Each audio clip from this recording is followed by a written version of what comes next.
Hey guys, what's going on? Brian Tong here inside the show floor at CES 2013. And we know CES actually hasn't opened yet, but we wanted to give you an inside look of what's happening inside while all this setup is going on. You still see a lot of bright lights, a lot of big things here. So we want to take you in. When you enter the central hall, one of the first entryways you get into is the Intel booth. They're always really super colorful. We know Intel's processors are inside of a lot of the devices here at CES. So we have this beautiful, lovely array of Intel Ultrabooks. These are they're promoting a lot of their convertible different notebooks from Dell, from Lenovo that they have. This is a tree because we like to see screens shaped into artful forms, right? So we're going to come over here and show you a lot of the other things right now that are inside this floor. Again, there's a lot of setup. We have a lot of people here. You see this a lot, like 5 guys standing in a circle talking about stuff.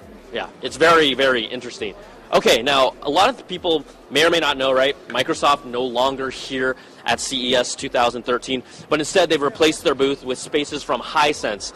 Now, if you aren't familiar with Hisense, they're a company out of China, and what they're really trying to do here is establish themselves as a player in the North American markets, right? We have the dominance by Sony and Samsung and even LG, Korean and Japanese manufacturers that have really made a strong, solid, market. They're market players here in the U.S., but Hisense is trying to show that they can do it just as well. So we're going to keep on walking down here.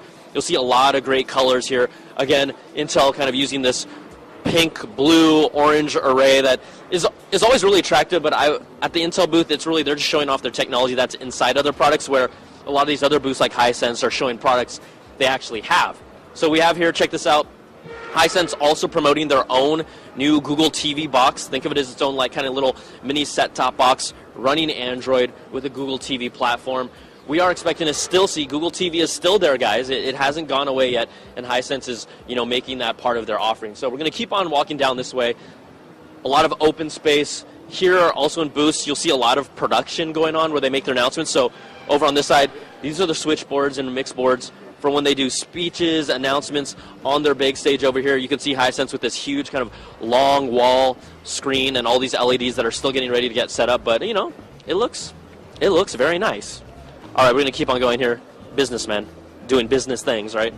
All right, also here in Intel, again, they like to show off their Intel wireless displays, using Intel with their cameras here for video conferencing. It's really a lot more I've noticed this year at CES is they're using a lot more open space, where in the past they've really crowded.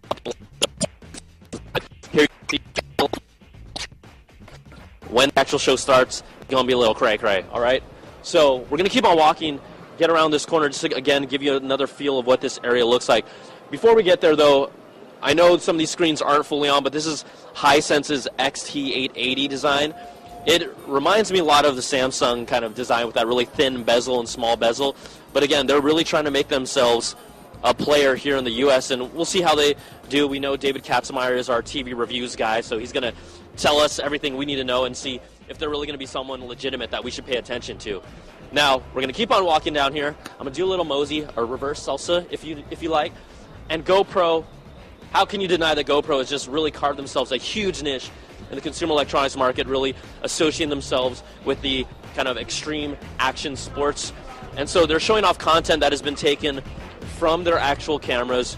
We know and we're familiar with the fact that GoPro recently announced their GoPro 3, which is their next generation of their GoPro camera with a lot higher resolution, capture ability, and you can really stick these things on helmets, on your surfboard, which I do in Hawaii, which is always fun. Again, here we go. They're setting up this car here. They just moved this car in here to show off. I've got to imagine this is a race car that they've used. But, they want to associate themselves with high energy, high action, extreme impact sports. So there you have GoPro. Now we're also going to keep on walking down here a little bit more. And one thing, if you guys are watching these videos, we have this little contest called our Sprint hashtag series. And what we're doing is, if you see a hashtag like that, you need to follow CNET. Write in that hashtag, and we're going to enter you into a contest to win a Samsung Galaxy Tab 2 10.1 inch, because we like to give you the goodies. So that's something. Just watch our videos. You'll see that. You need to tweet that hashtag to CNET. So we'll be doing that throughout the series. But other than that, this is just kind of an establishing shot of what we have at the beginning of the Central Hall. We're going to be at Sony's booth next, so if you guys have any questions about what we can expect to see there, I'll answer them on Twitter. But we're going to throw it back to a break. We'll be back soon with more coverage, more press conferences, and more coverage from the show floor. I'm Brian Tong, and we'll see you guys a little later.